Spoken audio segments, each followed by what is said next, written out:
You know, the last time I wrote in cursive, I think I was in middle school or something. And honestly, it feels like we're all losing that ability to do so. I don't even know if they're teaching it in school or not. I don't have any family that's, super young anymore. And honestly, I don't really have any contact with them. So I couldn't tell you if they're learning cursive still, but I remember when I was in middle school, they taught us two things: cursive and vocabulary. So all the vocab words that you had to write for your tests, for your exams, quizzes, whatever, all had to be in cursive. Every essay, cursive. Why? I don't know. They were trying to preserve it like it was some ancient language. And honestly, it looks cool as fuck. I'm not gonna lie. It's kind of aura if you walk into like a bank or you gotta sign an autograph and you got some good looking cursive. Not a lot of people have that. But then also it's kind of like we don't need it anymore. I mean, society's evolving at such a fast rate that we have all this technology. We use computers every day. We use phones. We use digital communication. There really just is no reason to use that language, or I guess that style of writing. And even on top of that, right, the segue into this is we're all forgetting how to write, and not just handwrite. I mean write essays, books, stories from the heart and soul. It's becoming a lost art. No one's doing it anymore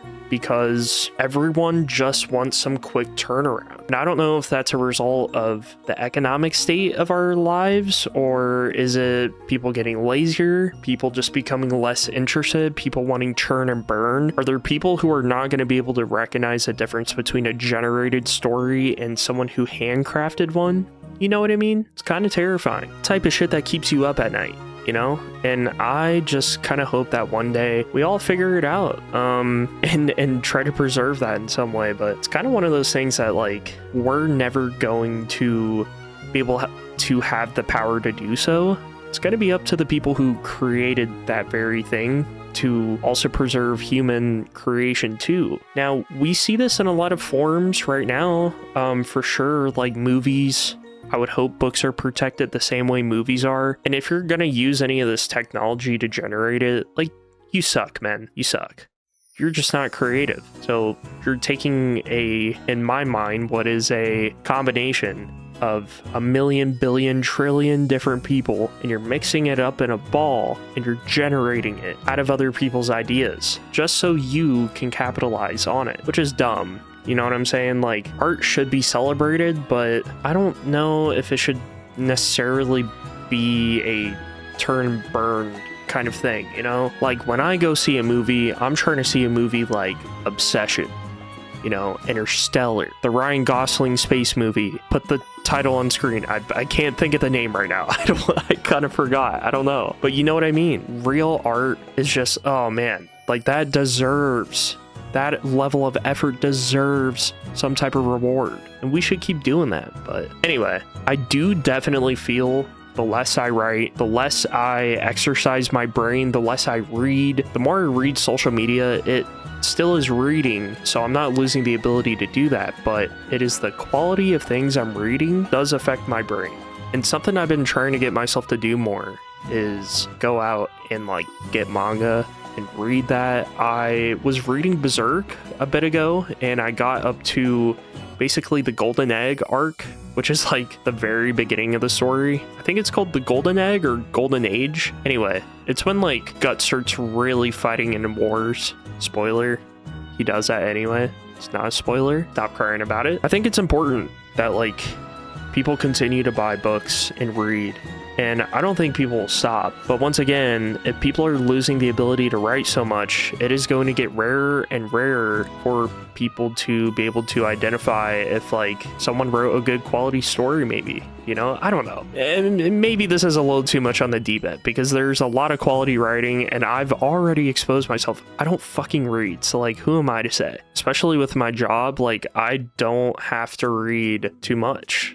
You can get away with not reading. And if it's not required for me to read, it's not required for me to go to school, you have to keep up with it. It's like going to the gym. No one is now forcing you to go to practice anymore. There's no repercussions for someone, like me to not do something. I can just choose to not do it, which is freedom. But like, I don't know. I think that comes like hand in hand. Like if someone really did go out there and they were like, yo, this is going to happen to you. This is your consequence if you don't read, if you don't write. I would do it a lot more. I'm going to be honest. Like, dude, go out there and tell me I'm not allowed to play games every day. I have a literal lockdown thing unless a camera can recognize that I have read and write. Wait, dude, see, this is why I need to read and write. I almost said write it. You can't do that, dude. You can't do that. But yeah, it is definitely a scary thought, and I hope that people continue to be creative. I think that is one of the rare and most human form of being a human, is being creative. Everyone is creative in some type of way. I think even if you do something boring like business, real estate, maybe cooking could be boring to some of you. It's all creative arts. You know, it's definitely a form of art. Like I think someone who's a salesman, saleswoman, salesperson goes out and they try to, I don't know, like sway someone to buy something that they need, but they didn't know that they needed it. Well, if you present it to me one way and I have a second person that presents it to me another, I have that choice to be able to choose which person swayed me the most because I know I need that product. I think that's honestly kind of fucking sick. You get to go out, talk to people as a salesperson and be like, yo, listen, dude, you'll never believe this. Your house needs energy. Do you want to save money on your energy bill? Well, we can do it for you right now. This is your total savings after 5 years. For a one-time payment right now of $2,000, we can install solar panels across your entire home, yard, for all of your charging devices, and it'll generate this amount of power every day. Now, we have one question. All we need to know is how much power do you use every month? And honestly, if you use less power, we'll even give you a discount. Here's why. We have to use less material, blah, blah, blah.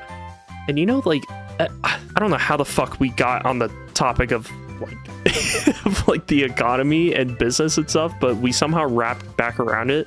But seriously, like, it's a great comparison. There's a lot of different art forms out there. And honestly, I think everyone does have an art form, even if you say you're not creative. You are. You're just a different kind of creative. Even if that means all you do is play video games, well, you probably play video games differently and you're creative about it. So never stop being creative.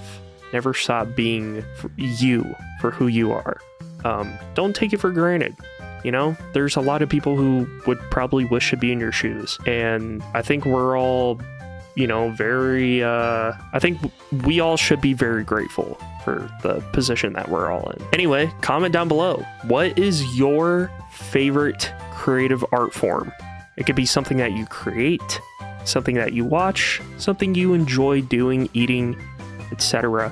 What is your thing that you love to do outside of the boring turn and burn corporate economic depression that you have to do every day to survive? What's the cool thing that you do? Me personally, I cook and I edit and I upload little videos and it's fun. And then I like socializing with people. Love you guys. Stay happy, healthy, and I hope you're having an amazing day today. We'll see you all tomorrow.